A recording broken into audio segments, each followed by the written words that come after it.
Merhaba Rash. Hala Türkçe kelimelere bakmaya devam ediyoruz. Bado tunaendelea kuangalia maneno ya Kituruki, baadhi ya maneno ya Kituruki na tafsiri zake kwa Kiswahili. Hebu tusikilize maneno haya. Bu çok doğru bir şey.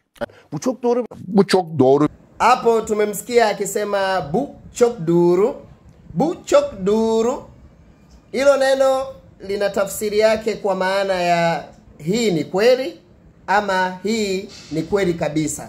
Kwa maana katika mazungumzo, baada ya mazungumzo ukataka kumwambia mtu unachosema ni kweli ama ni kweli kabisa, yani kuunga mkono baadhi ya maneno ambayo mtu anazungumza katika hadithi ama story ama mazungumzo, kwa kumuunga mkono kwa kuthibitisha kuwa hicho anachokisema ni sahihi, basi Kituruki hutumika neno bu çok duru kwa maana hii ni kweli kabisa ama hii ni sahihi.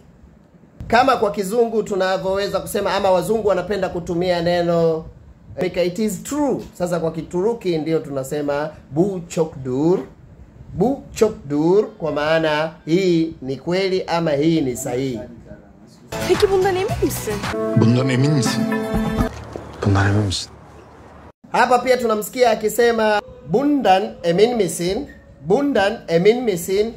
Neno bundan emin misin pia nalo linamaanisha ni swali ambalo katika maongezi, mtu mpo katika maongezi akazungumza, baadaye wewe unamuuliza kuwa hili una uhakika nalo ama hili ni la kweli. Sasa wewe ndio unamuuliza hili ni la uhakika, yani uhakika nalo kwa maana kile anachokizungumza ana uhakika nacho, yani ni sahihi. Kwa hiyo ndio huwa tunauliza bundan emin misin, yani kwa maana ili unalo lisema una uhakika nalo ama hili una uhakika nalo, liwe jambo lolote ambalo mtu kafanya unataka kujua kama ana uhakika nalo, basi huulizwa bundan emin misin.